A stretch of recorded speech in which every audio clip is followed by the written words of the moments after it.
ভিডিওটি দেখার আগে সবার কাছে ছোট্ট একটা রিকোয়েস্ট করতে চাই। প্লিজ প্লিজ প্লিজ যারা ভিডিওটি দেখবেন সবাই একটা করে সাবস্ক্রাইব করে দেবেন। আপনাদের ভালোবাসা পেলে এমন ভিডিও আরও উপহার দিব। ভিডিওগুলো বানাতে অনেক কষ্ট হয়, আমি জানি। এই ভিডিওটি অনেক মানুষই দেখবেন, তাই প্লিজ একটা করে সাবস্ক্রাইব করে দেবেন। আর যারা আমাকে ভালোবাসে তারা সবাই একটা করে লাইক দিয়ে দেখিয়ে দিবেন লাভ ইউ অল। তো চলুন আজকের ভিডিওটি শুরু করা যাক। বিছানায় শুয়ে বুকের একপাশে মোবাইলটা রেখে আমার প্রিয় লালন সঙ্গীত শুনছি। হঠাৎ গানটা বন্ধ হয়ে রিংটং বাজা শুরু করলো। আমি ফোনটা রিসিভ করে বললাম, কেমন আছেন বড় ভাই? ভালো। তুমি কেমন আছো? ভালো। বাড়ির সবাই কেমন আছে? ভালো। আপনার বাড়ির সবাই কেমন আছে? হ্যাঁ ভালো। আচ্ছা তুমি এক কাজ করো, আজকে তোমার খালার বাসায় এসে পড়ো, কালকে একসাথে পাত্রী দেখতে যাব। তাই নাকি? তা কার জন্য পাত্রী দেখবেন? তোমার খালাতো ভাই সজীবের জন্য। তাই নাকি? বিয়ে করতে রাজি হয়েছে? কেমনে সম্ভব? সম্ভব হয়েছে, আমি আছি না। আচ্ছা তুমি তাড়াতাড়ি আসো, আসলেই কথা হবে। অবশ্যই আমি আসতেছি। সজীব ভাইয়ের জন্য পাত্রী দেখা হবে আর আমি সেখানে থাকবো না? এটা কেমনে হয়? আচ্ছা বড় ভাই, আমি 1 ঘন্টার মধ্যে রওনা দিচ্ছি। আচ্ছা আসো তাহলে, ফোন রাখি, দেখে শুনে এসো। ঠিক আছে বড় ভাই। আমি চাঁদ, অনার্স সেকেন্ড ইয়ারে পড়তেছি। এতক্ষণ যার সাথে কথা বললাম সে হচ্ছে আমার খালাতো বোন সোনিয়া আপুর হাজবেন্ড। আমি তাকে বড় ভাই বলেই ডাকি। আর যার জন্য পাত্রী দেখা হবে সে হচ্ছে আমার খালাতো ভাই সজীব। প্রেম করে ছ্যাঁকা খাইছিল, তাই বিয়ে করতে চাইছিল না। এখন রাজি, হয়তো সোনিয়া আপুর হাজবেন্ড মানে বড় ভাই রাজি করাইছে। সে আমাদের চ্যালেঞ্জ করেছিল, সে রাজি করিয়াই ছাড়বে। বলতেই হবে লোকটার কথায় অনেক পাওয়ার আছে, তা না হলে সজীব ভাইয়ের মতো লোককেও বিয়েতে রাজি করাতে পারে। যাই হোক, এত সব ভাবার সময় নেই। তাড়াতাড়ি রেডি হয়ে খালার বাসায় যাওয়ার জন্য রওনা হলাম। খালার বাসায় পৌঁছাতে পৌঁছাতে রাত 7টা বেজে গেল। রাত অনেক মনে হচ্ছে, কিন্তু সময় দেখে মনে হচ্ছে রাত কেবল শুরু হলো। খালা খালুর সাথে কথা বলে সজীব ভাই রুমে গেলাম। গিয়ে দেখি সজীব ভাই, বড় ভাই আর সজীব ভাইয়ের চাচাতো ভাই সুমন ভাই কার্ড নিয়ে বসে আছে। আমাকে দেখা মাত্রই বড় ভাই বলল, কাপড় চেঞ্জ করে তাড়াতাড়ি ফ্রেশ হয়ে আসো। কেন বড় ভাই, কি হয়েছে? এত তাড়াতাড়ি কেন? আরে কিছুই হয়নি, 29 খেলবো, দেখো না কার্ড নিয়ে বসে আছি। ও আচ্ছা, আমি এখনই আসছি। আমি নতুন 29 খেলা শিখছি, বড় ভাই শিখাইছে, তাই খেলাটার প্রতি আমার একটু বেশি আগ্রহ। তাড়াতাড়ি ফ্রেশ হয়ে আসার পরেই সজীব ভাই একটা খাবারের প্লেট আমার হাতে ধরিয়ে বলল, নে তাড়াতাড়ি খেয়ে নে। আমি বললাম না, এখন খাবো না। কিন্তু বড় ভাই বলল, খেয়ে নাও, আজকে প্রায় সারা রাত 29 খেলবো, পরে আবার খাওয়ার সময় পাবে না। তাই তাড়াতাড়ি খেয়ে খেলা শুরু করলাম। রাত 12টা বাজে, আমার ঘুম ঘুম আসছে। তার উপর আবার কার্ড ভালো পড়তেছে না। আর কার্ড ভালো না পড়লে আমার এমনি খেলতে ইচ্ছে হয় না। তাই বললাম, রাত অনেক হয়েছে, আর খেলবো না। সজীব ভাইও সায় দিল। তারপর বড় ভাই বলল, ঠিক আছে, ঘুমিয়ে পড়ো তাহলে। সকালে সজীব ভাইয়ের ডাকে ঘুম থেকে উঠলাম। কিরে, তুই যাবি না? যাবো তো। তাহলে রেডি হস না কেন? তাড়াতাড়ি ফ্রেশ হয়ে কিছু খেয়ে রেডি হ। এরই মাঝে বড় ভাই এসে বলল, না, তুমি এত অলস, আগে জানতাম না। 15 মিনিট অপেক্ষা করেন, আমি গোসল করে খেয়ে রেডি হচ্ছি। 15 মিনিটের জায়গায় 30 মিনিট লাগলো আমার রেডি হতে। এত তাড়াতাড়ি কেউ রেডি হতে পারে? তাড়াতাড়ি করতে গিয়ে পরে বুঝতে পারলাম প্যান্ট পরছি কিন্তু বেল্ট পরি নাই, যার ফলে একটু পরপর প্যান্টের সাথে আমাকে যুদ্ধ করতে হচ্ছে। 1 ঘন্টা পর সিএনজি থেকে নেমে প্যান্টটা একটু উপর দিকে টান দিয়ে উঠিয়ে পাত্রীর বাড়ি গেলাম। খাওয়া দাওয়ার পর্ব শেষ করে পাত্রী দেখার পর্ব শুরু করলাম।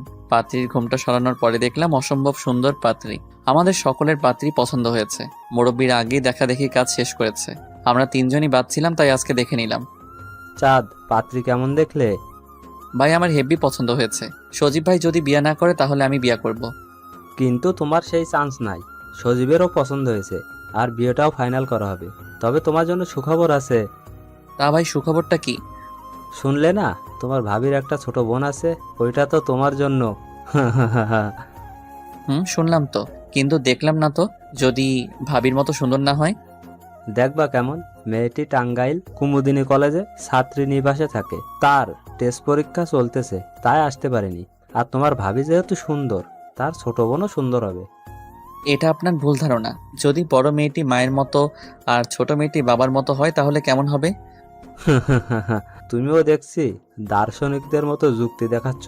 আচ্ছা যাই হোক, এটা পরে দেখা যাবে। আপনি ঠিক বলেছেন, ওইটা পরে দেখা যাবে। তার কিছুদিন পরে সজীব ভাইয়ের বিয়ের দিন তারিখ পড়লো। অবশেষে আসলো সেই মহেন্দ্রক্ষণ সময়। বিয়ের বরযাত্রী হিসেবে রওনা দিচ্ছি। সজীব ভাইয়ের মূল টার্গেট ভাবিরে আনা, আর আমার মূল টার্গেট ভাবির বোনকে দেখা। এসব ভাবতেছি আর একা একাই হাসতেছি। অবশেষে বিয়ে বাড়িতে এসে পড়লাম।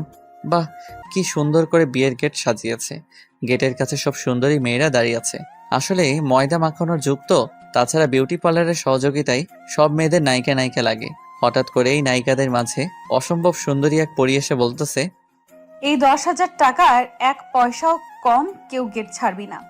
আমি তো সুন্দরী ওই পরীটাকে দেখায় ব্যস্ত। এরই মধ্যে বড় ভাই আমাকে ফিসফিসিয়ে বলল।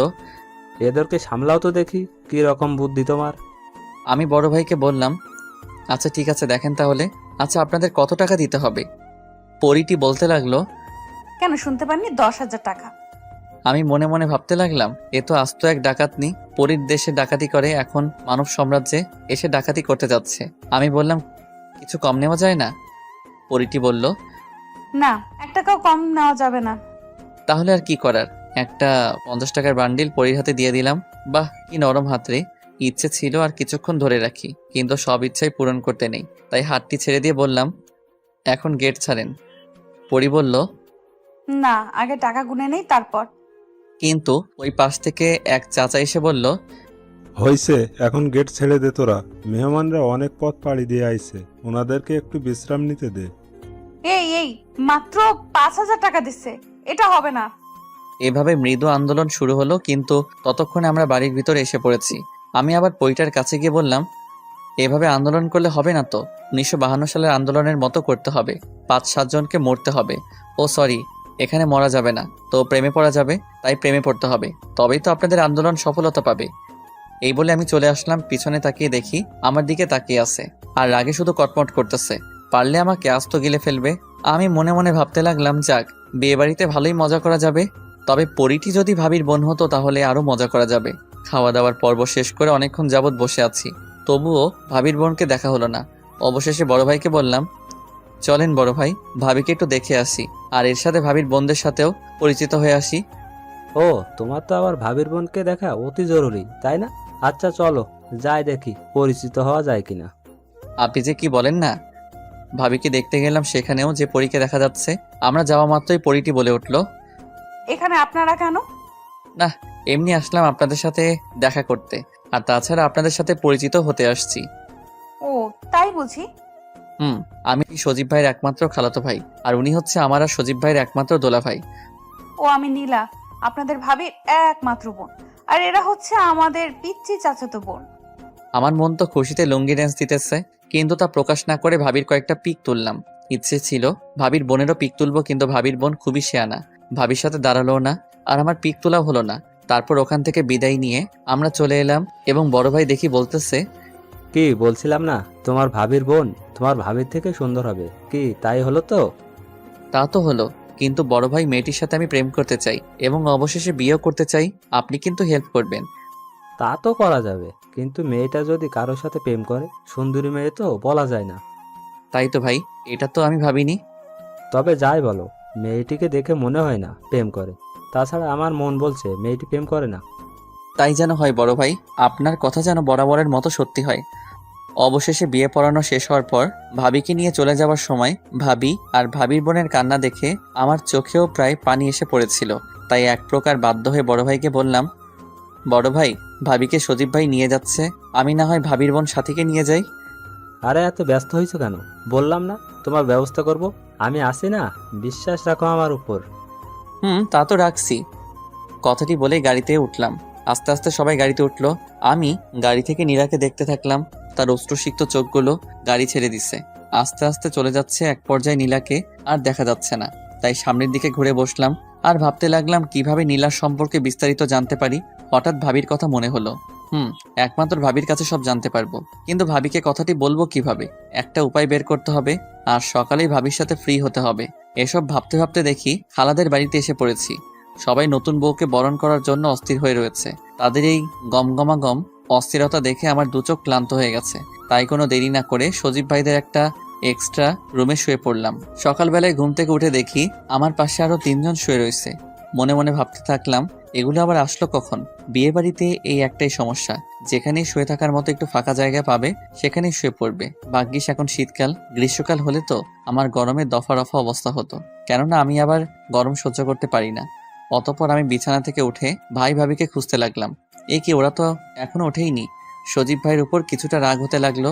সে বিয়েই করতে চাইলো না, অথচ এখন বউকে ছাড়তেই চাচ্ছে না এবং নিজে উঠতেছে না। সবই কপাল, আর এরই নাম গোপাল। অবশেষে ভাবির দেখা মিলল, কিন্তু এ কি, সব মহিলারাই তো দেখি ভাবির সাথে বিভিন্ন কথা বলছে। সেখানে আমি গিয়ে কিভাবে ভাবির সাথে ফ্রি হব? সজীব ভাইও দেখি বের হয়ে আসলো। আমি কাছে গিয়ে বললাম, ভাই সুস্থ আছেন তো? ভাই আমার মোনালিসার মতো মুচকি হাসি দিয়ে বাথরুমে গেল। আমি নিশ্চিত এই হাসিটি যদি ভিঞ্চি দেখতো তাহলে ছেলেদের জন্য যেমন মোনালিসার পিক তৈরি করে গেছেন, ঠিক তেমনি মেয়েদের জন্য সজীব বা পিক তৈরি করত। আর মোনালিসার হাসির মতো সজীব বা হাসিও বিখ্যাত হয়ে যেত। যাই হোক, ভাবিকে এখন মোটামুটি ফ্রি দেখাচ্ছে, এখনই সুযোগ। হাই ভাবি, কেমন আছেন? ভালো। আপনি কেমন আছেন? ভালো। তা রাত কেমন কাটলো? ভালো। ভাবি, আমি কিন্তু আপনার দেবর হই, তাই কিন্তু আমাকে তুমি করে বলতে হবে, এটা যেন সবসময় মনে থাকে। আর এখন থেকে তুমি করে বলবেন। আচ্ছা ঠিক আছে। আচ্ছা ভাবি, আপনি মন খারাপ করে বসেছিলেন কেন বলেন তো? সত্যি বলতে কি, সবাইকে ছেড়ে এসেছি তো ওদের কথা মনে পড়ছে, বিশেষ করে ছোট বোনটার কথা। ও, আপনার ছোট বোন কি করে? সুন্দরবন কলেজে ইন্টারে পড়ে, ওখানে থেকে পড়াশোনা করে। কি বলছেন ভাবি? ওই কলেজে 90% মেয়েরাই তো কঠিনভাবে ছেলেদের সাথে প্রেম করে। করতে পারে, কিন্তু বাকি 10 ভাগ আছে না যারা প্রেম করে না, তাদের কাতারেই আমার বোন। আপনি অতটা নিশ্চিত হলেন কিভাবে? আমরা 2 বোন খুব ফ্রি। ও যেখানে যাই করুক না কেন আমাকে সব বলবে। আর ও কখনো বিয়ের আগে প্রেম করবে না। আর একটি কথা, বিয়ের পর স্বামীর সাথে প্রেম করবে। তাই নাকি? তাহলে ভালো। কিন্তু এরকম কঠিন শপথ করছে কেন যে বিয়ের আগে প্রেম করবে না? আমাদের এক বড় চাচাতো বোন ছিল, সে একটা ছেলের সাথে প্রেম করত, কিন্তু ছেলেটি আমার বড় চাচাতো বোনের সাথে প্রতারণা করেছিল। অবশেষে আমার সেই চাচাতো বোন আত্মহত্যা করে। তারপর থেকেই আমি এবং আমার ছোট বোন শপথ করি যে বিয়ের আগে কোনো প্রেম করব না, স্বামীর সাথে বিয়ের পর প্রেম করব। ও তাই? ওখানে ভাবির সাথে গল্প না করে এখানে একটু কাজ করো। তোমার ভাবির বাড়ির লোকগুলো এই কিছুক্ষণের মধ্যে এসে পড়বে। হ্যাঁ ভাই, আসতেছি। আচ্ছা ভাবি, যাই, পরে কথা হবে। আচ্ছা যাও। মুরব্বীরা রান্না করছে, আমি আর বড় ভাই তাদেরকে টুকটাক হেল্প করছি। তো এক পর্যায়ে বড় ভাইকে বললাম, বড় ভাই একটা প্রবলেমে পড়ছি। কি প্রবলেম? নীলা বলে প্রেম করবে না। ও, হয়তো কোনো ফ্রেন্ড আছে তাই তোমার সঙ্গে প্রেম করবে না। আরে তা নয়, নীলা কারোর সাথে প্রেম করে না এবং বিয়ের আগে কারোর সাথে প্রেম করবেও না। বিয়ের পর স্বামীর সাথেই নাকি প্রেম করবে। ও, এইটা তো ভালো খবর তোমার জন্য। তুমি তো ওকে বিয়েই করতে চাও। তা ঠিক, কিন্তু প্রেম করতে পারলে ভালো হতো, কেননা ফ্যামিলি থেকে যদি বিয়েতে রাজি না হয় তাহলে পালিয়ে গিয়ে বিয়ে করা যেত। কিন্তু প্রেম না করতে পারলে তো ও আমার সাথে পালাবে না। বাপ রে বাপ, এত চিন্তাবিদ। শোনো, এত চিন্তা করতে হবে না তোমার। তুমি শুধু নীলার সাথে বন্ধুত্ব তৈরি করবে, আর বাকিটুকু আমি দেখে নিব। আচ্ছা ঠিক আছে, আপনার আশায় থাকবো, কেননা বর্তমানে তো কোনো কিছুই মামা খালু দোলা ভাই ছাড়া সম্ভব নয়। তাহলে আমার প্রেমী বা কেন বড় ভাই ছাড়া সম্ভব হবে? ঠিকই বলেছো। এখন একটু মনোযোগ দিয়ে কাজ করো।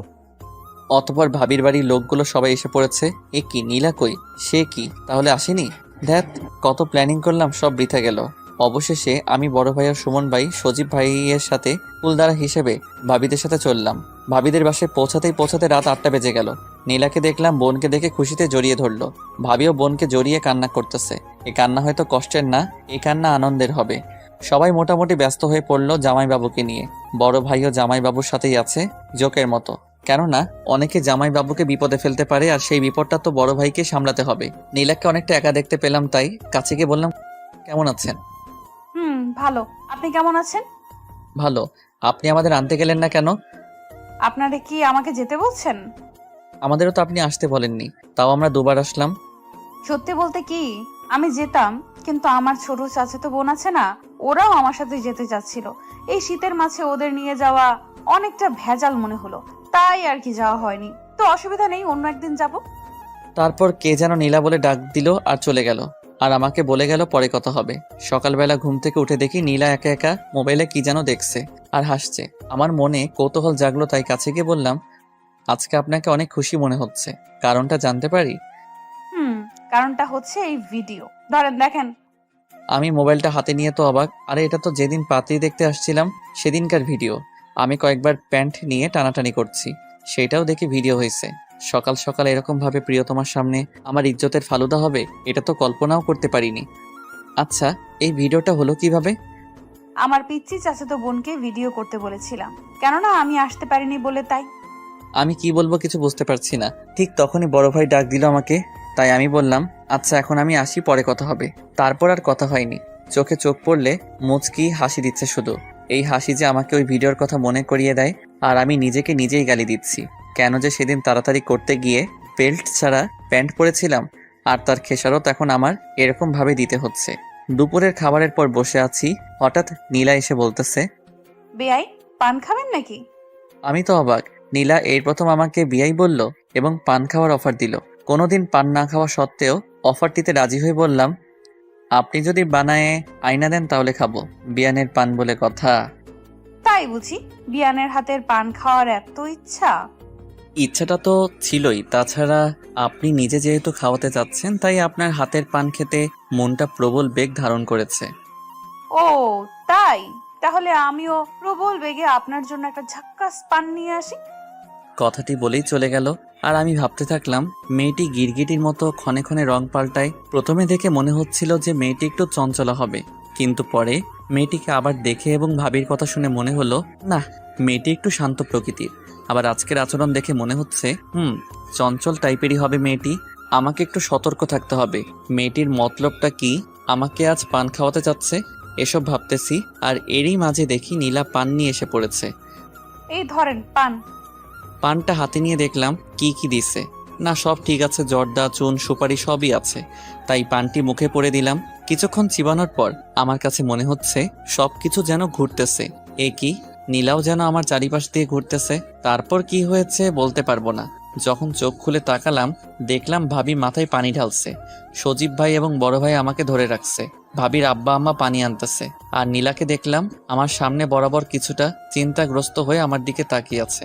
আমি ওঠার জন্য চেষ্টা করলাম, ভাবি বলল, দাঁড়াও, মাথাটা মুছে দেই। মাথা মুছে দিয়ে একটা চেয়ারের কাছে নিয়ে বলল, এখানে বসে একটু রেস্ট নাও। আমি বসতেছিলাম তখনই দেখলাম নীলা শয়তানি এক হাসি দিয়ে ওখান থেকে চলে গেল। আমি ভাবতে লাগলাম ভাবি এত ভালো আর ভাবির বোন এত দুষ্টু কেন? অবশ্যই দুষ্টু মেয়েরাই সহজে পটে যায়। তবে এভাবে চলতে থাকলে আমার দৃঢ় বিশ্বাস বিয়ের আগেই নীলার সাথে প্রেম করতে পারবো। এসব চিন্তা করছি আর এরই মাঝে বড় ভাই আমার সামনে চেয়ারে বসলো। কি ব্যাপার, নীলা রাতের পান খেয়েই অজ্ঞান হয়ে গেলে? সুমো খাইলে তো তোমারে খুঁজাই পাওয়া যাইতো না। আরে বড় ভাই, আপনিও মজা নিচ্ছেন? আমি তো এর আগে কখনো পান খাইনি। তাছাড়া জর্দাটা একটু বেশি দিয়েছিল। ভেবেছিলাম কিছু হবে না, কিন্তু আমার ভাবনাটা মিথ্যে হয়ে গেল আর আমি পড়ে গেলাম। বুঝতে পারছি।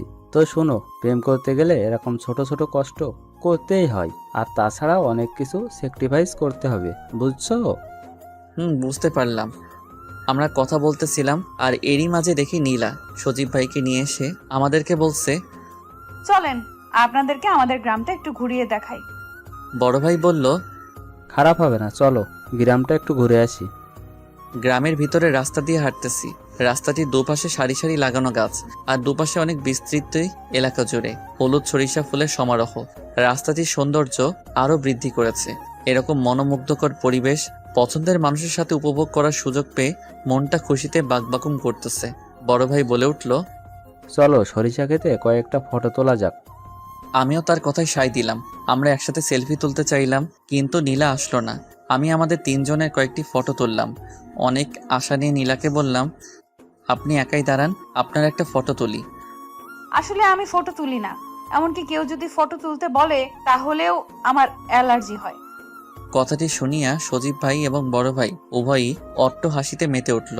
আমি বোকার মতো নীলার দিকে চেয়ে রইলাম। অবশেষে নিজেকে সামলিয়ে বললাম, তাই নাকি? তাহলে ফটো তোলার দরকার নাই। আমি মনে মনে নিজেকে নিজেই গালি দিচ্ছি, কেন যে ফটো তুলতে চাইলাম আর নিজে নিজেই অপমানিত হলাম। যাই হোক, এই মেয়েকে কিছু বললে অনেক ভেবেচিন্তে বলতে হবে। সবাই এই সুন্দর প্রকৃতিকে উপভোগ করতেছে, শুধু আমি ব্যতীত। কেননা মনে যদি শান্তি না থাকে তাহলে স্বর্গে গিয়েও সুখ পাওয়া যায় না। অবশেষে সবাই চলে আসলাম। আমি রাতে শুয়ে শুয়ে ভাবতেছি কালকে তো চলে যাব, কিন্তু এখনো পর্যন্ত ভালোভাবে কথাই হলো না। তাহলে কবে মোবাইল নম্বর বা ফেসবুক অ্যাকাউন্ট নাম্বার নিব, আর কবেই বা প্রেম করব? সেই চিন্তায় আমার ঘুম আসতেছে না। কালকে সাহস করে মোবাইল নাম্বার চাবো নাকি? নিজেকে নিজেই প্রশ্ন করলাম। না, ফটো তুলতে গিয়ে একবার অপমানিত হয়েছি, আবার নাম্বার চাইতে গিয়ে যদি আবার অপমানিত হই। আর তাছাড়া সব ক্ষেত্রে শুধু সাহস দেখালেই সফলতা পাওয়া যায় না, বুদ্ধিরও প্রয়োজন হয়। এসব ভাবতে ভাবতে কখন যে ঘুমিয়ে পড়ছি জানি না। সকালে ঘুম থেকে উঠে বাইরে বের হয়ে দেখি সবাই কাজে ব্যস্ত। নীলাও দেখি অনেক কাজ করতেছে। মনে মনে ভাবলাম আজকে তো নীলার সাথে কথাই বলা যাবে না, তাই উদাস মনে চেয়ারে বসে আছি। কিছুক্ষণ পর পিছন থেকে কে যেন বলল, বেআইয়ের কি মন খারাপ? আমি পিছন দিকে তাকিয়ে দেখি নীলা। তারপর বললাম, না এমনি কেন যেন ভালো লাগতেছে না।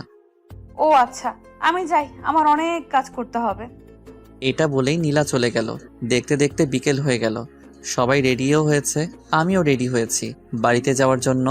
ভাবির মনটা খারাপ, তাদের পরিবার ছেড়ে চলে যাচ্ছে। আমার মনটাও খারাপ, নীলাকে ছেড়ে চলে যাচ্ছি বলে। নীলা আমার কাছে এসে বলল, বেআই আবার আসবেন কিন্তু। আমিও তাকে কিছু বলতে যাব, তার আগে সে সজীব ভাইদের কাছে গেল তাদের বিদায় জানাতে। আমি আর কিছু বললাম না, গাড়িতে উঠে পড়লাম। একে একে সবাই উঠে পড়ল। আমি নীলার দিকে তাকিয়ে আছি। নীলা আমার চোখে একবার চোখ রেখেছিল, কিন্তু সেই চোখে আমার জন্য কোনো অনুভূতি আছে কিনা বুঝতে পারলাম না। কি আর বলবো, এই কয়দিনে আমি যা বুঝলাম মেয়েটি আসলে অনেক রহস্যময়ী। কেননা একবার মনে হয় মেয়েটি আমার সাথে কথা বলতে ইচ্ছুক, এই কারণে নিজে থেকে অনেক সময় আমার সাথে কথা বলেছে। আবার মনে হয় আমার সাথে কথা বলতে তার কোনো আগ্রহ নেই। ধ্যাত, আমি মনে হয় ব্যর্থ হলাম। হতাশ মন নিয়ে সজীব ভাইদের বাড়ি পৌঁছালাম। সকালবেলায় খাওয়া দাওয়া করে বসে বসে ফেসবুক চালাচ্ছি, আর তখনই ভাবি এসে বলছে, কি করছো? এই একটু ফেসবুক চালাচ্ছি। তুমি ফেসবুক চালাও, তাহলে আমাকে রিকোয়েস্ট পাঠাও না কেন? ও, আপনিও চালান নাকি? আচ্ছা, আপনার আইডির নাম বলেন। চাঁদের বুড়ি। কি নাম আর খুঁজে পাননি? ভাবি কিছু না বলে শুধু একটু মুচকি হাসলো। আমি রিকোয়েস্ট পাঠিয়ে ভাবির আইডি দেখতেছি। দেখলাম ভাবির প্রতিটি স্ট্যাটাসে ইয়া আক্তার নীলা নামের এআইডি ভালো ভালো কমেন্ট করছে, এবং প্রতিটি কমেন্টে আপু শব্দটি উল্লেখ করেছে। কেন যেন আমার মনে হইতেছিল এ আইডি নীলার আইডি হবে। নিশ্চিত হওয়ার জন্য ভাবিকে বললাম, আচ্ছা ভাবি, হিয়া আক্তার নীলা এটা কার আইডি? আপনার প্রতিটা স্ট্যাটাসে ভালো ভালো কমেন্ট করছে। ও, এটা আমার ছোট বোন নীলার আইডি। আমার মনে যেন আশার প্রদীপ জ্বলে উঠল, কিন্তু ভাবিকে তা বুঝতে না দিয়ে বললাম, ও। ভাবি আমার এখান থেকে চলে যাওয়ার পর আমি নীলাকে রিকোয়েস্ট পাঠালাম। তারপর বিকেলবেলায় সবার কাছ থেকে বিদায় নিয়ে আমি আমাদের বাড়ি চলে আসলাম।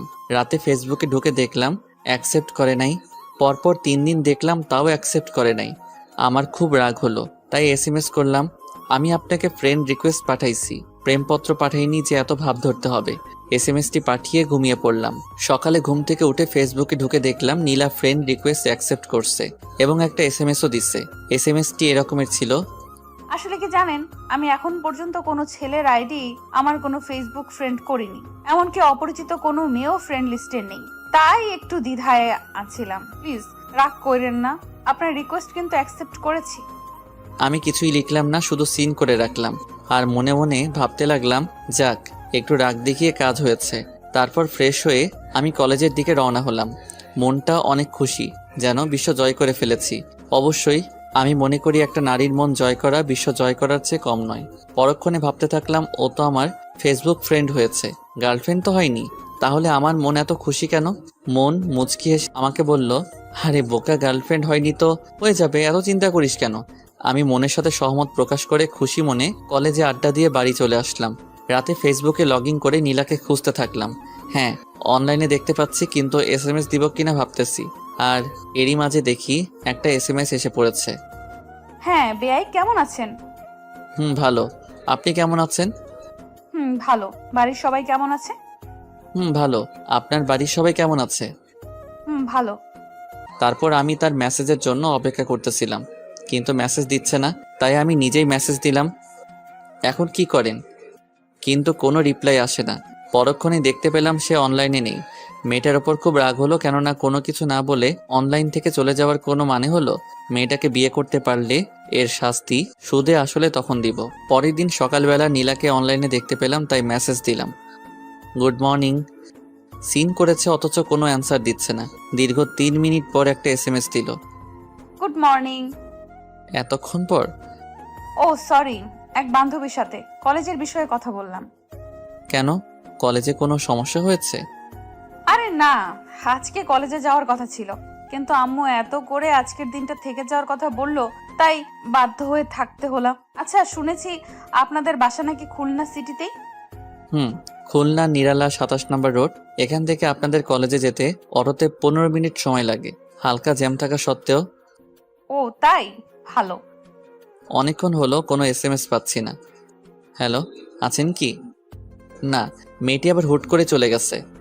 মেয়েটির মনে হয় সাধারণ জ্ঞানটুকু নেই, হুট করে চলে যায়। তাই রাগে দুঃখে মোবাইলটা বিছানায় রেখে আবার শুয়ে পড়লাম। কিছুক্ষণ পর মা ডাকতে আসলো।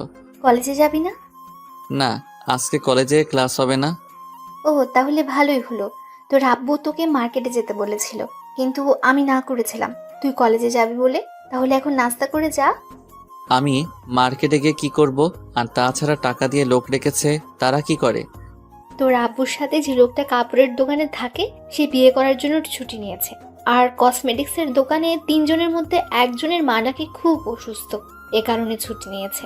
জানিসই তো কসমেটিক্সের দোকানে কিরকম ভিড় পড়ে, 2 জন সামলাতে পারে না, তাই তোকে যেতে বলেছে। আমি তো কোনোটার দামই সঠিকভাবে জানি না। তোর কোনোটার দাম জানা লাগবে না, বাকি 2 জন আছে না, ওরাই দাম বলে দেবে। আচ্ছা, আমার কথা বলতে হচ্ছে কেন? তুই যাবি কিনা বল। আচ্ছা, যাচ্ছি তো, রাগ করো কেন? মায়ের কথার অবাধ্য হওয়া যাবে না, তাহলেই কঠিন প্রবলেম। আমাদের সংসারে মা যা বলবে তাই হবে, তাই আর কি। মা মার্কেটে যেতে বলেছে, যেতে হবেই। কেন যে কলেজে যাওয়া নিয়ে মিথ্যে বললাম, মিথ্যে বলার শাস্তি সাথে সাথেই পাচ্ছি। তাই একগাদা দুঃখ নিয়ে মার্কেটে যাচ্ছি, আর ভাবছি যখন দুঃখ আসে তখন চারদিক থেকেই আসে, যেন দুঃখগুলো প্রতিযোগিতায় মেতে ওঠে। কে কত কষ্ট দিতে পারে দেখি, তোরা কে কত কষ্ট দিতে পারিস, তারপর যে জয়ী হবে তাকে আমি মেডেল দিব। এসব ভাবতে ভাবতে দোকানের সামনে এসে পড়েছি। সোলাইমান ভাই আমাকে দেখেই বলল, কি ভাই, দোকানে আসতে মন চায় না? আমি মুচকি হাসি দিয়ে বললাম, আরে না ভাই, সামনে পরীক্ষা, তাই একটু পড়াশোনা নিয়ে ব্যস্ত। ও তাই, আসেন দোকানের ভিতরে এসে বসেন। একটা চেয়ার দেখিয়ে বলল। বসেন এখানে। তারপর আবার কাস্টমারদের সাথে কথা বলে ব্যস্ত হয়ে পড়লেন। সোলাইমান ভাই আমাদের এই কসমেটিক্স দোকানের অনেক পুরাতন কর্মচারী, অনেক ছোট থেকেই এই দোকানে কাজ করত। অনেক মজার লোক, কাস্টমারদের সাথে এত মজা করে কথা বলে যে কাস্টমাররা জিনিস কিনতে বাধ্য হয়। আমি তাদের ব্যস্ততা অনুভব করতেছি, ভালোই লাগছে। তো হঠাৎ করেই কেন জানি নীলার কথা মনে পড়ল, তাই আর দেরি না করে ফেসবুকে ঢুকলাম। কিন্তু ফেসবুকে পেলাম না। অনেকক্ষণ ঘাটাঘাটি করার পর একটা SMS পেলাম। এ কি, নীলাই তো SMS করেছে। SMS এ লেখা, কিছু না, আপনি? আমি ভাবতে লাগলাম এইটা কি SMS করলো। পরক্ষণে মনে পড়লো সকালে বলেছিলাম আপনি কি করেন, সেটার উত্তর এখন দিয়েছে। আমি না হেসে পারলাম না। সকালে প্রশ্ন করলে বিকালে উত্তর পাওয়া যায়। আমিও একটা SMS করলাম, এই দোকানে বসে আছি। কিসের দোকান? কসমেটিক্সের দোকান। ও, ওখানে কি করেন? এই কিছু না, আমাদের দোকানে বসে আছি। আপনাদের না কাপড়ের দোকান? একটা কাপড়ের দোকান আর একটা কসমেটিক্সের দোকান। ও ভালো। আপনি না অনেক মজার লোক। কেন, আমি আবার কি করলাম? আপনাকে সকালে প্রশ্ন করলে সেই প্রশ্নের উত্তর বিকালে দেন। হা হা হা। এত হাইছেন না, মুখের ভেতর মাছি ঢুকবে। না, ঢুকবে না। আপনার মতো সুন্দরী বিয়ানের সাথে কথা বলার সময় কোনো মশা মাছি আমাকে ডিস্টার্ব করে না। ও তাই বুঝি। আচ্ছা, এখন কি করেন? আপেল খাচ্ছি, খাবেন? যদি দেন তাহলে অবশ্যই খাবো। আচ্ছা, আমি মনে মনে দিলাম। ও, অ্যাপেলটি তো অনেক মিষ্টি। অবশ্যই মিষ্টি মানুষের ছোঁয়া পেলে সবই মিষ্টি হয়ে যায়। তাই আমি বুঝি মিষ্টি মানুষ। আচ্ছা, আপনাকে একটা কথা বলি, প্লিজ রাখবেন? যদি রাখার মতো হয় তাহলে রাখবো, আপনি বলতে পারেন। ফেসবুক থেকে চলে যাওয়ার সময় আমাকে একটু জানিয়ে চলে যাবেন প্লিজ। ও এই কথা, আপনি না সহজ কথাকে এত ভনিতা করে বলেন যেন না জানি কোনো কঠিন কথা বলবেন। আসলে আমি এরকমই, সহজ কথাকে কঠিন করে এবং কঠিন কথাকে সহজ করে বলি। কবে যেন আপনাকে অনেক কঠিন কথা এত সহজ করে বলবো যে আপনি জ্ঞানও হারিয়ে ফেলতে পারেন। হা হা হা। এই যে মিস্টার, আমি আপনার মতো নই যে কিনা পান খেয়েই জ্ঞান হারিয়ে ফেলে। নিজের ফাঁদে নিজেই ধরা পড়লাম। আচ্ছা, আপনি কিন্তু আমার কথা রাখবেন কিনা সেটা বলেননি। ও আচ্ছা, ঠিক আছে। আপনাকে ফেসবুক থেকে চলে যাওয়ার সময় সুন্দর করে বিদায় জানিয়ে তারপর চলে যাব, ঠিক আছে? ঠিক আছে। বিআই সাহেব, ভালো থাকবেন, পরে কথা হবে, এখন বাই। দাঁড়ান দাঁড়ান, একটু কথা আছে। কি কথা বলেন বেআই, শুনি। রাতে ফেসবুকে আসবেন তো? ও সরি বেআই, রাতে আসতে পারবো না। এমনকি আগামীকাল সারা দিনেও ফেসবুকে আসতে পারবো না। একেবারে আগামীকাল রাতে ফেসবুকে আসবো। কেন এত লম্বা বিদায় কেন? আগামীকাল কলেজের হোস্টেলে উঠবো, তো রাতে সব গুছিয়ে রাখতে হবে। এবং আজকে রাত জাগা যাবে না, কেননা সকালে উঠতে হবে। আর সকালে রওনা দিলে দুপুরে হোস্টেলে পৌঁছাতে পারবো। তারপর আমাকে একটু ঘুমাতে হবে, কেননা জার্নি করলে প্রচুর ঘুম পায়। সো আপনার সাথে একেবারে আগামীকাল রাতে কথা হবে, যদি বেঁচে থাকি। ও তাহলে আর কি করার। আচ্ছা, ভালো থাকবেন, বাই। ওকে, আপনিও ভালো থাকবেন, বাই। আমার লাস্ট এসএমএসটি সিন না করে চলে গেল। মেয়েটি কেমন জানি, বুঝলাম না, যেন তারা লেগেই থাকে। সন্ধ্যা হয়ে যাচ্ছে, তাই সোলাইমান ভাইয়ের কাছ থেকে বিদায় নিয়ে বাড়ি চলে আসলাম। আজকে রাতে ফেসবুকে ঢোকার কোনো ইচ্ছা নেই, কেননা যেখানে নীলা নেই সেখানে আমিও নেই। তাই আগেই ঘুমিয়ে পড়লাম। সকালে ঘুম থেকে উঠে ফ্রেশ হয়ে কলেজে গেলাম, কিন্তু কোনো কিছুই ভালো লাগছে না। আজকের দিনটা যেন অনেক লম্বা, ফুরাতে চাচ্ছে না। আমি যে রাতের জন্য অপেক্ষা করছি সেটা তো আর রাত জানে না, তাই রাতের এত অবহেলা। আসলে অপেক্ষা করা যে কতটা বিরক্তিকর, নীলার প্রেমে না পড়লে হয়তো বুঝতেই পারতাম না। অবশেষে যেন রাতের আগমন হলো। আমি সন্ধ্যা রাতেই ফেসবুকে ঢুকে আছি আর প্রতীক্ষা করতেছি নীলার আগমনের জন্য। নীলা এসেছে, কিন্তু কোনো এসএমএস দিচ্ছে না। তাই আমি আগে এসএমএস দিলাম। হাই, কেমন আছেন? ভালো। আপনি কেমন আছেন? ভালো। কি করেন? শুয়ে আছে। আপনি কি করেন? এখনই শুয়ে পড়েছেন? ভালো। আর আমরা মিষ্টি পান খাচ্ছি। হোস্টেলে পান পেলেন কোথায়? হোস্টেলে সবই পাওয়া যায়, বুঝলেন? বুঝলাম। তা একাই খাবেন, আমাকে দিবেন না? না, আপনাকে দিবও না, কেননা আপনি পান খাইতে পারেন না, জ্ঞান হারিয়ে ফেলেন। না, এখন খাইতে পারবো। আচ্ছা জানেন, ওই দিনের ঘটনা নিয়ে একটা গান বানাইছি। তাই নাকি? প্লিজ আমাকে শোনান। শোনাবো কিভাবে? আপনি তো মোবাইল নাম্বার দেননি, আর তাছাড়া মেসেঞ্জারে ফোন দিলে রিসিভ করেন না তো। আসলে ফোনে কথা বললে বান্ধবীরা অনেক ফাজলামি করে, তাই আর কি ফোনের চেয়ে এসএমএসই ভালো। আপনি গানটির প্রথম 2 লাইন এসএমএস-এ পাঠিয়ে দেন। মনে মনে ভাবতে লাগলাম, ধ্যাত, নাম্বার নেওয়ার একটা প্ল্যান করছিলাম, তাও ব্যর্থ হলাম। কি হলো, আছেন নাকি? আছি তো। তাহলে গানটি লিখেন না কেন? দিচ্ছি, একটু ওয়েট করেন। ওকে। কি পান খাওয়াইল রে বিয়ান, গড়িয়া পড়িয়া যায়, এখনো না মোর কাটিল না ঘোর, বিয়ানের প্রেমের নেশায়। কিছুটা ভয় নিয়ে এসএমএসটি পাঠিয়ে দিলাম। এটা কি আর প্রেমের নেশা মানে? আরে রাগ করছেন কেন? এটা তো একটা গান। আর তাছাড়া আমার একটু লিখতে ভুল হয়েছে, ওখানে প্রেমের নেশা না হয়ে হবে পানের নেশা।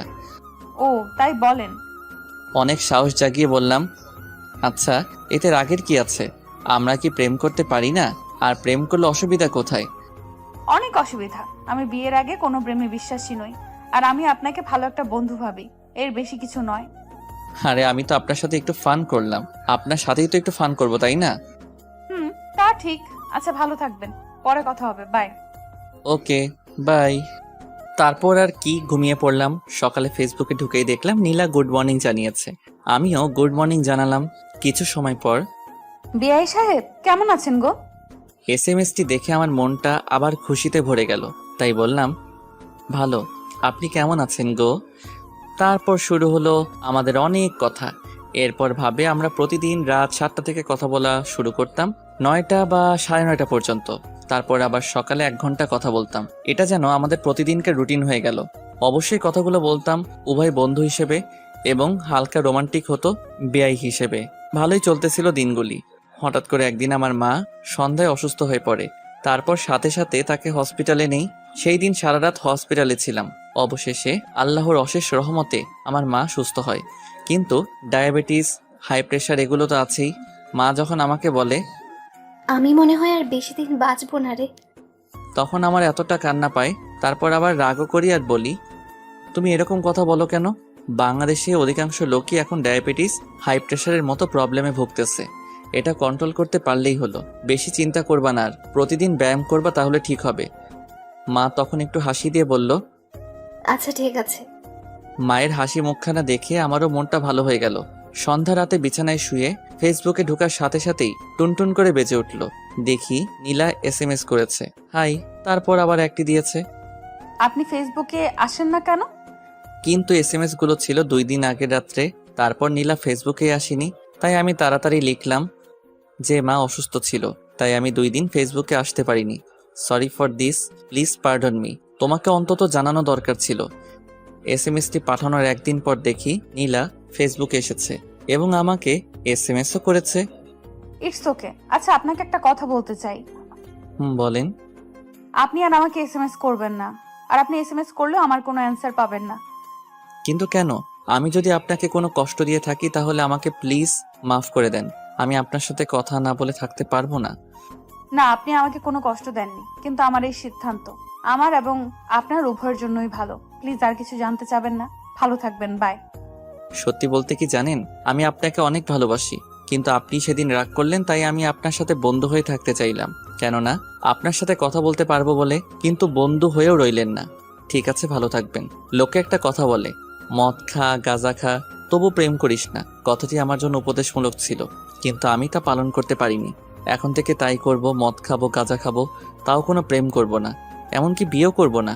আশা করি ভালো থাকবেন, সুখে থাকবেন। আমি আর কোনোদিন আপনাকে এসএমএস করব না। এসএমএসটি পাঠিয়ে ফেসবুক আইডিটি ডিঅ্যাক্টিভেট করে দিলাম। এমনকি ফেসবুক, ইন্টারনেটের মতো সফটওয়্যার ছিল সব ডিলিট করে দিলাম। একটা ঘুমের ওষুধ খেয়ে ঘুমিয়ে পড়লাম। ভালোই ঘুম হয়েছিল। 11টা পর্যন্ত ঘুমিয়েছিলাম। মা অনেকবার ডাকতে এসেছিল। আমি ঘুম থেকে ওঠার পর মা এক প্রকার দৌড়ে চলে আসলো। কি হয়েছে বাপ তোর? না, কিছুই হয়নি। তাহলে এতক্ষণ ঘুমিয়েছিলি? আগে তো কখনো এত ঘুম আসনি। এমনি রাত জেগে পড়েছি, তাই উঠতে দেরি হয়েছে। তারপর মা আর কিছু বলল না। ফ্রেশ হয়ে বন্ধুদের সাথে আড্ডা দিতে গেলাম। ওদের সাথে আড্ডা দিতে গিয়েছি বলে ওরা অনেকটাই অবাক, কেননা ওদের সাথে অনেকদিন ধরে আড্ডা দেই না। ওদের মাঝে যাওয়ার পর দেখলাম এক বন্ধু সিগারেট খাচ্ছে। আমি বললাম, সিগারেটটা দে তো। সবাই অবাক। সিগারেট হাতে নিয়ে একটা টান দেওয়ার প্রস্তুতি নিচ্ছি। এই কি, সবাই দেখে আমার দিকে অনেক আশ্চর্য হয়ে তাকিয়ে আছে। জাতিসংঘ যদি ওদের দেখতে পারতো তাহলে পৃথিবীতে প্রথম আশ্চর্যজনক জিনিস হিসেবে আমি উপাধি পেতাম। যাই হোক, সিগারেটটা প্রথম টান দেওয়ার সাথে সাথে কাশতে কাশতে বুকের ব্যথা শুরু হলো। মনের ব্যথা দূর করতে গিয়ে আমি তো বুকের ব্যথা বাড়িয়ে ফেললাম। ওরা সবাই জানতে চাইলো আমার কি হয়েছে। সব কথা খুলে বললাম। আর কি ওদেরকে বললাম, দোস্ত, সিগারেটে আমার দুঃখ যাবে না, মদের ব্যবস্থা কর। ওরা অনেকেই অনেক উপদেশ দিতে চাইলো, কিন্তু আমার এক কথা, মদ খাবো। অবশেষে ওরা রাজি হলো, কিন্তু সন্ধ্যায়। তাই সারা দিন ওদের সাথে আড্ডা দিয়ে সন্ধ্যায় মিন্টুর চায়ের দোকানে গেলাম। ওখানে গোপনে মদ বিক্রি করে, তাই ওখান থেকে আমার এক বন্ধু গোপনে মদ কিনে নিয়ে আসলো। আরেক বন্ধু কয়েকটা স্পিড নিয়ে আসলো। সবই হলো। এখন খাবো কোথায় সেটা চিন্তা করতে থাকলাম। তখন এক বন্ধু বলল, আমার বাসা আজকে খালি আছে, কিন্তু শুধুমাত্র আমার দাদু আছে। এইটা শুনে আমরা সবাই একসাথে বললাম, তোর দাদু তো কানেই শুনে না। সবাই হাসতে হাসতে ওদের বাসার দিকে রওনা হলাম। সবাই ফ্লোরে গোল হয়ে বসে আছি, মাঝখানে মদের বোতল আর স্পিড। আমি বললাম, স্পিড আনছিস কেন?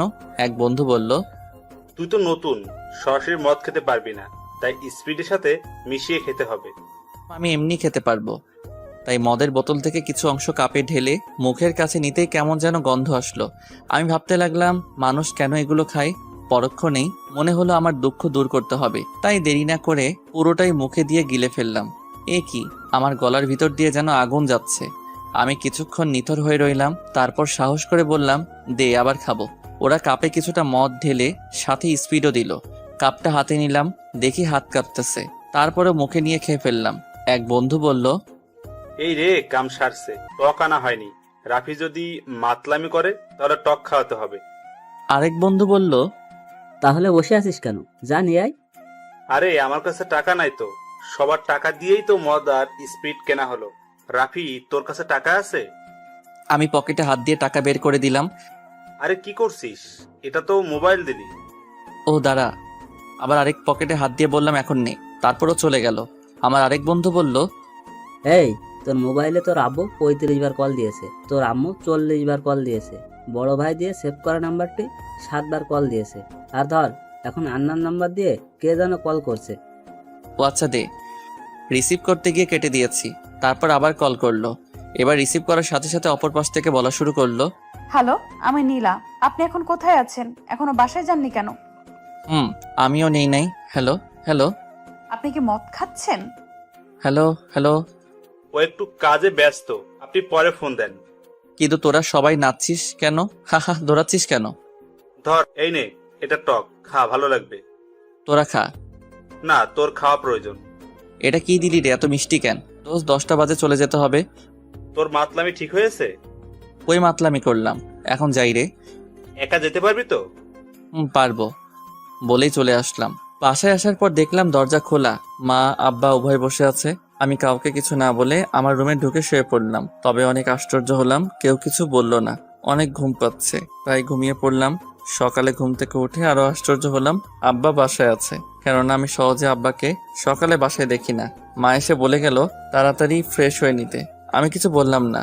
ফ্রেশ হয়ে এসে খাবার খাওয়ার পর মা বলল, তাড়াতাড়ি রেডি হ। রেডি হব কেন? কোথায় যাবে? এত কথা বলিস কেন? রেডি হতে বলেছি, রেডি হ। আমরা যেখানে যাব সেখানে যাবি। আচ্ছা ঠিক আছে, তোমরা যেখানে যাবে আমিও যাব, তবু রাগ করো না।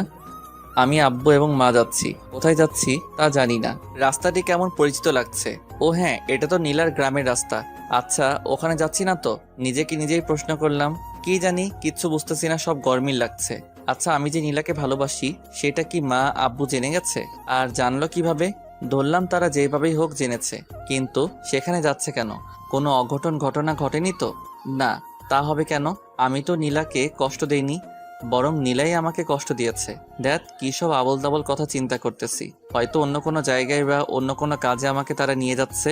যেটাই হোক, এসব চিন্তা বাদ দেই, তা না হলে আবার মাথা ব্যথা শুরু হবে। অবশেষে আমরা নীলার বাড়ির সামনেই নামলাম। আমি অনেকটা অবাক এবং কিছু রাগী হয়ে মাকে প্রশ্ন করলাম, আচ্ছা মা, তোমরা কোথায় যাচ্ছ? কি করছো আমাকে একটু বলবে? শুনতে চাস? তাহলে শোন, তোর বিয়ে ঠিক করতে এসেছি। কি? আমার বিয়ে ঠিক করতে এসেছো আর আমি জানি না? আমি বিয়ে করব না। তুই আমার সাথে রাগ দেখাস? তোর বিয়ে ঠিক করতে এসেছিলাম, কিন্তু না, আজকে বিয়ে করে বউ নিয়ে বাড়ি যাব। মা, তুমি কি পাগল হয়েছো? কি বলছো এসব? আমি তোমার একমাত্র ছেলে, আমাকে এরকম জঘন্যভাবে বিয়ে করাবে? চুপ, আর একটা কথা বলবি না। আব্বু আমার কানের কাছে মুখ এনে ফিসফিসিয়ে বলল, তোর মা যা বলছে তাই শোন, তা না হলে যত রাগ দেখাবি ততই প্রবলেমে পড়বি। তুই তো জানিসই তোর মায়ের রাগের সময় চুপ করে থাকাই ভালো। তাই আমি আর কিছু না বলে চুপ করে রইলাম। মা আব্বু নীলার বাড়িতে প্রবেশ করলো, আমিও পিছন পিছন চললাম। এ কি, সজীব ভাই, ভাবি, বড় ভাই সবাই এখানে উপস্থিত। খাবারের পর্ব শেষ করে বিয়ের বিষয় নিয়ে সবাই আলোচনায় বসলো, তাই আমি বারান্দায় চলে আসলাম। বারান্দা থেকে তাদের কথাগুলো শোনার চেষ্টা করলাম। বিআই সাহেব, আমরা আজকে এসেছিলাম বিয়ের দিন তারিখ ঠিক করতে, তাই না? তাই তো বলছিলেন। কিন্তু আমরা চাচ্ছি বিয়ে আজই হবে, এবং এই সিদ্ধান্তটি এখানে আসা মাত্রই নিলাম। কিন্তু বিয়ের কোনো কিছুই তো কেনা হয়নি, তাই বলছিলাম কি 2-1 দিন পরে হলেই ভালো হয়। আরে অসুবিধা নেই, আমি আমাদের দোকানের কর্মচারী সোলাইমানকে মেয়ে ও ছেলের বিয়ের সকল জিনিসপত্র নিয়ে আসতে বলেছি। ওরা তো বাড়ি চিনবে না, তাই ওরা আপনাদের বাজারে এসে থাকবে। সজীব আবার ওদের চিনে, ও বাজার থেকে ওদেরকে নিয়ে আসবে। এটা নিয়ে আপনার কোনো চিন্তা করতে হবে না। ছোট মেয়ের বিয়ে, আয়োজনের একটা ব্যাপার আছে না? শুনুন, প্রায় 2 মাস আগে আপনার বড় মেয়েকে বিয়ে দিয়েছেন, সেখানে অনেক খরচ করেছেন। তাই আমি চাচ্ছি এই বিয়েতে আপনার কোনো খরচ করার দরকার নেই, আপনি শুধু আপনার মেয়েটিকে দেবেন। আর তাছাড়া আমি বিয়ের সকল জিনিসপত্র নিয়ে সোলেমানকে আসতে বলেছি। প্লিজ আপনি এসব বিষয় একটু ভেবে দেখেন। আচ্ছা, আপনি যেহেতু বলছেন তাহলে আমার কোনো আপত্তি নেই। এই কথা শুনে মা আব্বু আরো অনেকেই একসাথে আলহামদুলিল্লাহ বলল। মা সজীব ভাইকে বাজারে পাঠিয়ে দিল। আমি আর কি এখানে বসে রইলাম। কিছুক্ষণ পর দেখি বড় ভাই মুচকি মুচকি হাসি দিয়ে আমার কাছে আসলো। আমাকে দেখে বলল, কি ভাই, খুশি হওনি?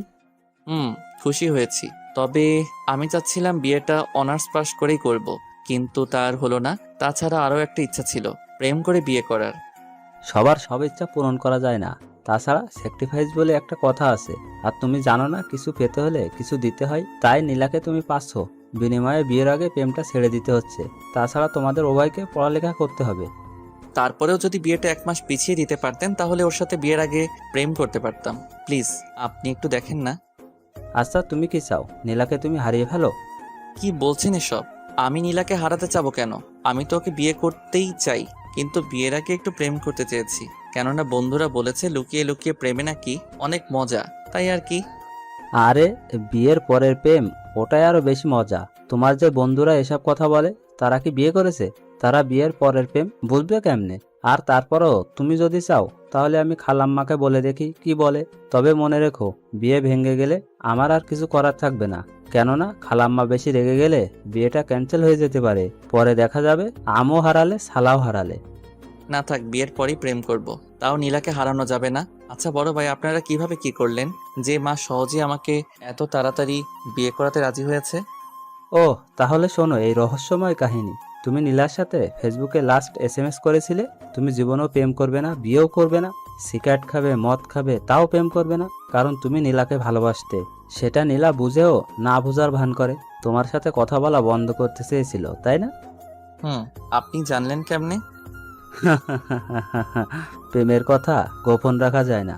যাই হোক, ওই দিন আমি তোমার খালার বাড়ি আসছিলাম। আমি, তোমার খালাতো বোন, সজীব, তোমার ভাবি সবাই মিলে মুড়ি বানিয়ে খাচ্ছিলাম। তখন নীলা তোমার ভাবিকে ফোন দিয়ে কান্না কান্না কণ্ঠে সব বলল। জানো, তখন আমি নিজেই খুব চিন্তায় পড়ে গেছিলাম। তখন আমি তোমার মোবাইলে ফোন দিলাম, কিন্তু তুমি রিসিভ করলে না। তখন আমি খালাম্মাকে ফোন দিলাম, শুনলাম তুমি সকালে বের হইছো, অথচ দুপুরেও বাড়ি ফেরো নাই। তাই আর দেরি না করে আমি, সজীব আর তোমার ভাবি তোমাদের বাড়িতে গেলাম। নীলাকেও কলেজ থেকে নিয়ে আসলাম। তোমার মাকে সব বললাম। তখন বিকেল গড়িয়ে রাত হলো, তাও তোমার আসার কোনো খবর নাই, এবং ফোন করেও তোমার পাচ্ছি না। তখন তোমার মা কান্না করা শুরু করলো। এর মধ্যে দেখি খবর পেয়ে খালুও চলে এসেছে। সবাই ফোন দিচ্ছে, কিন্তু কারোর ফোনই রিসিভ করছো না। তখন নীলা ফোন দিল, তাও রিসিভ করলে না, বরং কেটে দিলে। দুইবার যখন নীলা ফোন দিল, তখন তুমি রিসিভ করার সাথে সাথে খালু লাউড স্পিকার দিতে বলল, আর তখন তুমি মদ খেয়ে মাতলামি করে বললে এবং ফোনও কেটে দিলে। জানো, সবাই তখন কিছুক্ষণের জন্য স্তব্ধ হয়ে গেলাম। তখন খালাম্মা নীলাকে বলল, আচ্ছা মা, তুমি কি রাফিকে বিয়ে করবে? নীলা মাথা নিচু করে কি উত্তর দিয়েছে জানো? তার মা বাবা যেখানে বিয়ে দিবে সেখানেও রাজি। তখন খালাম্মা নীলার বাবা মায়ের সাথে তোমার বিয়ের কথা বলেন, তারা রাজিও হয়ে যায়। আর তাই আমরা তখনই নীলাদের বাড়িতে চলে আসি। পরের কাহিনী তো জানোই। এই সজীব চলে এসেছে, একটু দেখে আসি সব ঠিকঠাক আছে কিনা। এই বলেই বড় ভাই চলে গেল। আমি ভাবতে থাকলাম, তার মানে আমার জন্য নীলার বিন্দুমাত্র ভালোবাসা জন্মায়নি। তাহলে আমি কি শুধু ওকে একতরফা ভালোবেসে গেলাম? যখন নীলার সাথে আমার বিয়ের কথা শুনলাম, তখন আমি বাইরে যাই প্রকাশ করিনি। কেন ভিতরে ভিতরে অনেক খুশি ছিলাম, কিন্তু এখন কেন যে হাহাকার লাগছে। বিয়ের কাজ শেষ হয়েছে, নীলার হাত আমার হাতের উপর রয়েছে। গাড়িতে ওঠার পর আমি হাত ছেড়ে দিলাম, কিন্তু নীলা আমার হাত ছাড়েনি। আমি কিছু বললাম না, ওর দিকে তাকালামও না। আমার জন্য যার বিন্দুমাত্র ভালোবাসা নেই, তার দিকে তাকিয়ে কি হবে? রাত 11টা বাজে। বড় ভাই অনেক মজার কথাই বলল, যা আগে কখনো শুনিনি। মনটা যদি ভালো থাকতো তাহলে তার কথাগুলো উপভোগ করতে পারতাম। মন ভালো নেই, তাই তার কোনো কথাই আমার কাছে উপভোগ করার মতো হয়নি। বাসর ঘরে ঢোকার পর দেখতে পেলাম নীলা খাটের মাঝে বসে আছে। হ্যাঁ, এরকমই তো থাকার কথা। আমাকে দেখা মাত্রই সালাম দিল। আমি সালামের উত্তর অস্পষ্টভাবে দিলাম। বিছানা ছেড়ে আমাকে সালাম করতে এসেছিল। আমি অনেক কষ্টে বললাম, থাক, দরকার নেই, শুয়ে পড়েন। কথাটি বলেই আমি একপাশে শুয়ে পড়লাম। ও হয়তো খুবই আশ্চর্য হয়েছে, তাই কিছুক্ষণ পর বলল, আচ্ছা, আমি সেদিনকার করা কথা বলার জন্য খুবই দুঃখিত। দেখেন, আমার কিছু করার ছিল না, প্লিজ আমাকে মাফ করে দেন। আমি চুপ করেন, রাত অনেক হয়েছে, এখন শুয়ে পড়েন। কিছুক্ষণ পর মৃদু কান্নার আওয়াজ শুনতে পেলাম। এরপর অতিরিক্ত ঠান্ডা লাগলে যেরকম করে নাক টানে, সেরকম ভাবে নাক টানছে আর কান্না করতেছে। এরপর একসময় আর আওয়াজ শুনছি না, মনে হয় ঘুমিয়ে পড়েছে। পরের দিন সকালবেলা বড় ভাই অনেক কথা বলল, কিন্তু আমি তার কথায় উত্তর না দিয়ে মুচকি হাসি দিয়ে এড়িয়ে চললাম। নীলাকে দেখলাম সবার সাথে হাসি মুখে কথা বলছে। আমি সারাদিন বন্ধুদের সাথে আড্ডা দিয়ে সন্ধ্যায় বাড়ি ফিরলাম। ফলে মা অনেক রাগারাগি করলো। আমি চুপ করে রইলাম, কেননা কথা বললেই প্রবলেম। রুমে ঢুকেই নীলাকে দেখতে পেলাম, তাই যখনই বের হতে যাব অমনি পিছন থেকে আমার শার্ট টেনে ধরে নীলা বলল, আপনি যেখানে যেতে চান যাবেন, কিন্তু তার আগে আমার কথাগুলো শুনে তারপর যাবেন। শার্টটি ছেড়ে তারপর বলা শুরু করলো, জানেন, আমার খুব ইচ্ছে ছিল বিয়ের পরে স্বামীর সাথে প্রেম করব, স্বামীকে অনেক ভালোবাসবো। তাই কোনোদিন কোনো ছেলের সাথে প্রয়োজন ছাড়া কথা বলিনি, ফোনে কথা বলিনি, ফেসবুকে ফ্রেন্ড বানাইনি। কিন্তু আপনি যখন ফেসবুকে ফ্রেন্ড হলেন, আপনার সাথে কথা বলে ভালো লাগতো, তাই কথা বলতাম। আর ভয়ও পেতাম যদি মায়ায় পড়ে যাই কিংবা ভালোবেসে ফেলি, তাই হঠাৎ করেই চলে যেতাম, যাতে আপনি আমার প্রতি বিরক্ত হন। তারপর আপনার মা যখন অসুস্থ হলো, তখন টানা 2 দিন আপনার সাথে কথা বলতে পারিনি। তখন বিশ্বাস করেন, আমার এত খারাপ লাগছিল, যেন আমার মাঝে কি যেন নেই। আপনাকে অনেক মিস করতে লাগলাম। আর তখনই বুঝতে পারলাম আমি আমার অজানাই আপনাকে ভালোবেসে ফেলেছি। আর তখনই আমার মায়ের কথা, বোনের কথা মনে পড়লো। ওরা সব সময় একটা কথা বলতো, বিয়ের আগে মেয়েদের প্রেম করতে নেই, বিয়ের পর একমাত্র স্বামীর সাথেই প্রেম করতে হয়, তা না হলে মেয়েদের অনেক বদনাম হয়। তাই আপনাকে ভুলে থাকার জন্য তখন খুব কড়া কথা বলেছি, যেন আপনি আর মেসেজ না দেন। আর এটা যদি আমার অপরাধ হয়ে থাকে, তাহলে আপনি আমাকে যে কোনো শাস্তি দিতে পারেন, আমি কিছুই বলবো না। কথাগুলো বলে নীলা চোখের পানি মুছেই রুম থেকে চলে যাচ্ছিল। আমি নীলার হাতটি ধরে টান দিয়ে আমার কাছে এনে বললাম, প্লিজ আমাকে ক্ষমা করে দেন। ও আমাকে জড়িয়ে ধরে কান্না করতে থাকলো, আমি ওকে জড়িয়ে ধরলাম। কিছুক্ষণ পর ও আমাকে ছেড়ে দিয়ে বলল, ক্ষমা করতে পারি, আমাকে তুমি করে বলতে হবে। ঠিক আছে আমি তুমি করে বলবো, কিন্তু তোমাকেও তুমি করে বলতে হবে।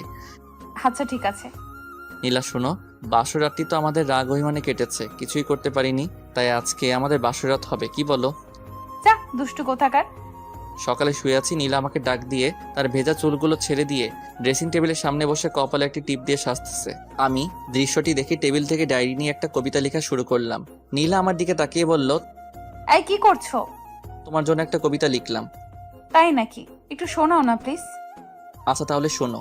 ভ্রান্ত হয়েছে কি আমার মন, ভোরের আলোতে দেখছি যেন তমস্যার চন্দন, ঘোর কাটিলেও তোমার ললাটের ওই টিপ দেখে অমায়িকভাবে তাকিয়ে কেন আছো, ঠোঁটের কিনারায় মিষ্টি হাসি মেখে, প্রকৃতি যেন হেরিল তোমার রূপের কাছে, উদ্যম কালো কবরীর ছন্দহীন খেলায় আমি মুগ্ধ হয়ে যাই বেলায় বেলায়, শয্যা থেকে উঠি অপলক চোখে তাকিয়ে আছি, লজ্জা পেয়ে কেন রুদ্ধ করিলে তোমার আখি, সহসা মোর কাছে আসি আহনা বাহুডোরে, ভালোবেসে যাব তোমায় জনম জনম ভরে। নীলা দৌড়ে এসে আমাকে জড়িয়ে ধরে বলল, বাহ, তুমি তো অনেক সুন্দর কবিতা লিখতে পারো। তোমার কাছে আমি আর কিচ্ছু চাই না, শুধু এরকম ভাবে আমাকে ভালোবেসে যাবে প্লিজ। আমি আমার জান পাখিকে ভালোবাসবো না তো কাকে ভালোবাসবো? আর এইভাবে শুরু হলো আমাদের ভালোবাসাময় জীবন, বাকিটুকু তো বুঝতেই পারছেন।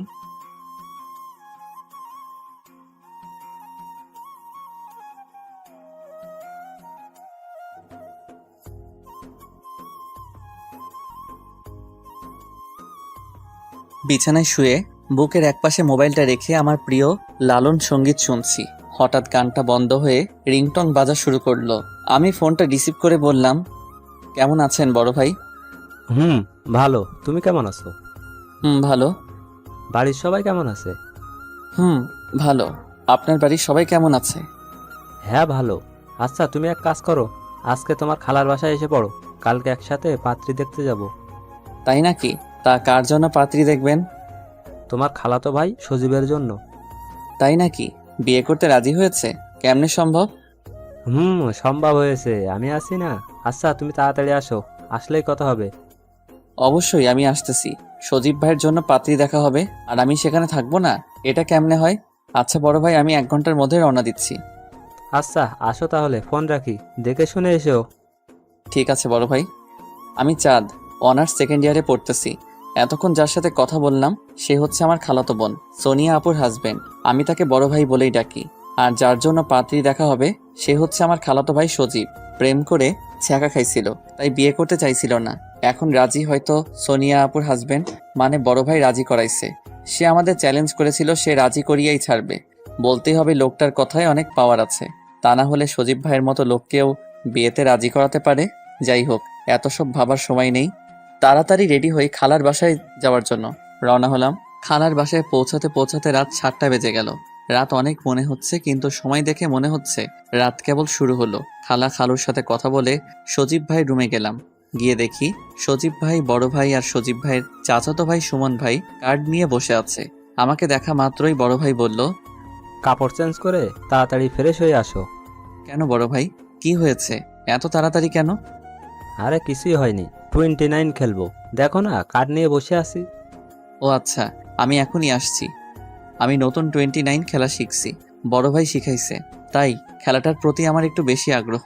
তাড়াতাড়ি ফ্রেশ হয়ে আসার পরেই সজীব ভাই একটা খাবারের প্লেট আমার হাতে ধরিয়ে বলল, নে তাড়াতাড়ি খেয়ে নে। আমি বললাম না, এখন খাবো না। কিন্তু বড় ভাই বলল, খেয়ে নাও, আজকে প্রায় সারা রাত 29 খেলবো, পরে আবার খাওয়ার সময় পাবে না। তাই তাড়াতাড়ি খেয়ে খেলা শুরু করলাম। রাত 12টা বাজে, আমার ঘুম ঘুম আসছে, তার উপর আবার কার্ড ভালো পড়তেছে না। আর কার্ড ভালো না পড়লে আমার এমনি খেলতে ইচ্ছে হয় না, তাই বললাম রাত অনেক হয়েছে আর খেলবো না। সজীব ভাইও সায় দিল। তারপর বড় ভাই বলল, ঠিক আছে, ঘুমিয়ে পড়ো তাহলে। সকালে সজীব ভাইয়ের ডাকে ঘুম থেকে উঠলাম। কিরে, তুই যাবি না? যাবো তো। তাহলে রেডি হস না কেন? তাড়াতাড়ি ফ্রেশ হয়ে কিছু খেয়ে রেডি হ। এরই মাঝে বড় ভাই এসে বলল, না, তুমি এত অলস, আগে জানতাম না। 15 মিনিট অপেক্ষা করেন, আমি গোসল করে খেয়ে রেডি হচ্ছি। 15 মিনিটের জায়গায় 30 মিনিট লাগলো আমার রেডি হতে। এত তাড়াতাড়ি কেউ রেডি হতে পারে? তাড়াতাড়ি করতে গিয়ে পরে বুঝতে পারলাম প্যান্ট পরছি কিন্তু বেল্ট পরি নাই। যার ফলে একটু পরপর প্যান্টের সাথে আমাকে যুদ্ধ করতে হচ্ছে। 1 ঘন্টা পর সিএনজি থেকে নেমে প্যান্টটা একটু উপর দিকে টান দিয়ে উঠিয়ে পাত্রীর বাড়ি গেলাম। খাওয়া দাওয়ার পর্ব শেষ করে পাত্রী দেখার পর্ব শুরু করলাম। পাত্রীর ঘুমটা সরানোর পরে দেখলাম অসম্ভব সুন্দর পাত্রী। আমাদের সকলের পাত্রী পছন্দ হয়েছে। মুরব্বীরা আগেই দেখা দেখি কাজ শেষ করেছে। আমরা 3 জনই বাদ ছিলাম, তাই আজকে দেখে নিলাম। চাঁদ, পাত্রী কেমন দেখলে? ভাই আমার হেব্বি পছন্দ হয়েছে। সজীব ভাই যদি বিয়ে না করে তাহলে আমি বিয়ে করব। কিন্তু তোমার সেই চান্স নাই। সজীবেরও পছন্দ হয়েছে, আর বিয়েটাও ফাইনাল করা হবে। তবে তোমার জন্য সুখবর আছে। তা ভাই সুখবরটা কি? শুনলে না, তোমার ভাবির একটা ছোট বোন আছে, ওইটা তো তোমার জন্য। শুনলাম তো, কিন্তু দেখলাম না তো। যদি ভাবির মতো সুন্দর না হয়? দেখবা কেমন। মেয়েটি টাঙ্গাইল কুমুদিনী কলেজে ছাত্রী নিবাসে থাকে। তার টেস্ট পরীক্ষা চলতেছে, তাই আসতে পারেনি। আর তোমার ভাবি যেহেতু সুন্দর, তার ছোট বোনও সুন্দর হবে। এটা আপনার ভুল ধারণা। যদি বড় মেয়েটি মায়ের মতো আর ছোট মেয়েটি বাবার মতো হয় তাহলে কেমন হবে? তুমিও দেখছি দার্শনিকদের মতো যুক্তি দেখাচ্ছ। আচ্ছা যাই হোক, এটা পরে দেখা যাবে। আপনি ঠিক বলেছেন, ওইটা পরে দেখা যাবে। তার কিছুদিন পরেই সজীব ভাইয়ের বিয়ের দিন তারিখ পড়লো। অবশেষে আসলো সেই মহেন্দ্রক্ষণ সময়। বিয়ের বরযাত্রী হিসেবে রওনা দিচ্ছি। সজীব ভাইয়ের মূল টার্গেট ভাবিরে আনা, আর আমার মূল টার্গেট ভাবির বোনকে দেখা। এসব ভাবতেছি আর একা একাই হাসতেছি। অবশেষে বিয়ে বাড়িতে এসে পড়লাম। বাহ, কি সুন্দর করে বিয়ের গেট সাজিয়েছে। গেটের কাছে সব সুন্দরী মেয়েরা দাঁড়িয়ে আছে। আসলে ময়দা মাখানোর যুগ তো, তাছাড়া বিউটি পার্লারের সহযোগিতায় সব মেয়েদের নায়িকা নায়িকা লাগে। হঠাৎ করে এই নায়িকাদের মাঝে অসম্ভব সুন্দরী এক পরী এসে বলতেছে, এই 10,000 টাকার 1 পয়সাও কম কেউ গেট ছাড়বি না। আমি তো সুন্দরী ওই পরীটাকে দেখায় ব্যস্ত। এরই মধ্যে বড় ভাই আমাকে ফিসফিসিয়ে বলল, এদেরকে সামলাও তো দেখি, কি রকম বুদ্ধি তোমার। আমি বড় ভাইকে বললাম, আচ্ছা ঠিক আছে দেখেন তাহলে। আচ্ছা আপনাদের কত টাকা দিতে হবে? পরীটি বলতে লাগলো, কেন শুনতে পাননি? 10,000 টাকা। আমি মনে মনে ভাবতে লাগলাম, এ তো আস্ত এক ডাকাতনি। পরীর দেশে ডাকাতি করে, এখন মানব সাম্রাজ্যে এসে ডাকাতি করতে যাচ্ছে। আমি বললাম, কিছু কম নেওয়া যায় না? পরীটি বলল, না, 1 টাকাও কম নেওয়া যাবে না। তাহলে আর কি করার, একটা 50 টাকার বান্ডিল পরীর হাতে দিয়ে দিলাম। বাহ, কি নরম হাত রে। ইচ্ছে ছিল আর কিছুক্ষণ ধরে রাখি, কিন্তু সব ইচ্ছাই পূরণ করতে নেই। তাই হাতটি ছেড়ে দিয়ে বললাম, এখন গেট ছাড়েন। পরী বলল, না, আগে টাকা গুনে নেই তারপর। কিন্তু ওই পাশ থেকে এক চাচা এসে বলল, হইছে, এখন গেট ছেড়ে দে তোরা। মেহমানরা অনেক পথ পাড়ি দিয়ে আইছে, ওনাদেরকে একটু বিশ্রাম নিতে দে। এই মাত্র 5,000 টাকা দিচ্ছে, এটা হবে না। এভাবে মৃদু আন্দোলন শুরু হলো, কিন্তু ততক্ষণে আমরা বাড়ির ভিতরে এসে পড়েছি। আমি আবার পরীটার কাছে গিয়ে বললাম, এভাবে আন্দোলন করলে হবে না তো। 1952 সালের আন্দোলনের মতো করতে হবে। 5-7 জনকে মরতে হবে। ও সরি, এখানে মরা যাবে না, তো প্রেমে পড়া যাবে। তাই প্রেমে পড়তে হবে, তবেই তো আপনাদের আন্দোলন সফলতা পাবে। এই বলে আমি চলে আসলাম। পিছনে তাকিয়ে দেখি আমার দিকে তাকিয়ে আছে, আর রাগে শুধু কটমট করতেছে। পারলে আমাকে আস্ত গিলে ফেলবে। আমি মনে মনে ভাবতে লাগলাম, যাক, বিয়ে বাড়িতে ভালোই মজা করা যাবে। তবে পরীটি যদি ভাবির বোন হতো তাহলে আরো মজা করা যাবে। খাওয়া দাওয়ার পর্ব শেষ করে অনেকক্ষণ যাবৎ বসে আছি, তবুও ভাবির বোনকে দেখা হলো না। অবশেষে বড় ভাইকে বললাম, চলেন বড় ভাই, ভাবিকে একটু দেখে আসি, আর এর সাথে ভাবির বোনদের সাথেও পরিচিত হয়ে আসি। ও, তোমার তো আবার ভাবির বোনকে দেখা অতি জরুরি, তাই না? আচ্ছা চলো, যাই দেখি পরিচিত হওয়া যায় কিনা। আপনি যে কি বলেন না। ভাবিকে দেখতে গেলাম, সেখানেও যে পরীকে দেখা যাচ্ছে। আমরা যাওয়া মাত্রই পরীটি বলে উঠল, এখানে আপনারা কেন? না, এমনি আসলাম আপনাদের সাথে দেখা করতে, আর তাছাড়া আপনাদের সাথে পরিচিত হতে আসছি। ও, তাই বুঝি। আমি সজীব ভাইয়ের একমাত্র খালাতো ভাই, আর উনি হচ্ছে আমার আর সজীব ভাইয়ের একমাত্র দোলা ভাই। ও, আমি নীলা, আপনাদের ভাবির একমাত্র বোন। আর এরা হচ্ছে আমাদের পিচ্চি চাচাতো বোন। আমার মন তো খুশিতে লুঙ্গি ড্যান্স দিতেছে, কিন্তু তা প্রকাশ না করে ভাবির কয়েকটা পিক তুললাম।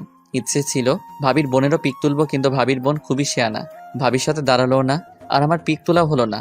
তারপর ওখান থেকে বিদায় নিয়ে আমরা চলে এলাম, এবং বড় ভাই দেখি বলতেছে, কি বলছিলাম না, তোমার ভাবির বোন তোমার ভাবির থেকে সুন্দর হবে। কি তাই হলো তো?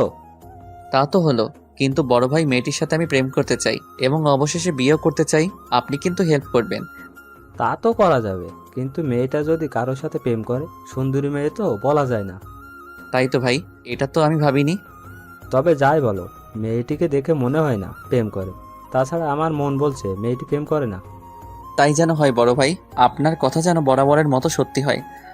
অবশেষে বিয়ে পড়ানো শেষ হওয়ার পর ভাবিকে নিয়ে চলে যাওয়ার সময় ভাবি আর ভাবির বোনের কান্না দেখে আমার চোখেও প্রায় পানি এসে পড়েছিল।